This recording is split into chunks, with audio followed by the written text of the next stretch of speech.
dalam rangka menyukseskan program pemerintah untuk masalah program KB.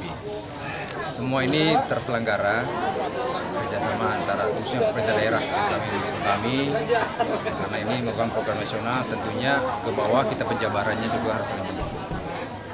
Dan lebih penting lagi, kita sampaikan tadi di amanah saya tadi, bahwa program ini tidak akan bisa berjalan tanpa ada dukungan masyarakat ataupun kesadaran. Itu yang terpenting. Bagaimana kita berkeluarga yang baik, mempunyai cukup 2 anak, inilah sarana kita ini KBKes ini. Karena waktunya cukup panjang, mungkin nanti pada selesai pengobatan ataupun pemasangan yang lain-lainnya akan memberikan suatu penerangan-penerangan. Sehingga terwujudnya KB ini bukan pemerintah bisa tercapai dengan baik. Yang spesifik di sini yang kami lihat bahwa kenapa kami memilih wilayah ini, tentunya kita melihat bahwa di wilayah ini saya katakan dari awal merupakan daerah berkembang. Tentunya pengembangan daerah ini harus ditunjang oleh manusianya ataupun SDM-nya. Nah, untuk meningkatkan salah satu SDM-nya itulah program ini.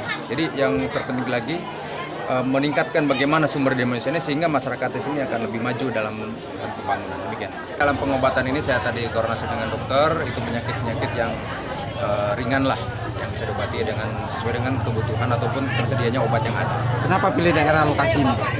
Ini yang menjadi alasan kenapa kami memilih daerah lokasi di sini.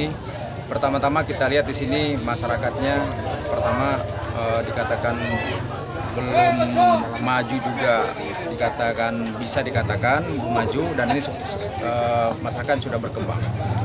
Sehingga dengan dasar itulah kami mencoba untuk menggali potensi yang ada masyarakat sini dengan program ini dan membantu. Jadi masyarakat di sini memerlukan suatu penyuluhan, itu pertimbangan kami. Program ini bukan berhenti di sebelah sini. Kami juga akan wilayah-wilayah yang lain. Ya, masyarakat belum tetap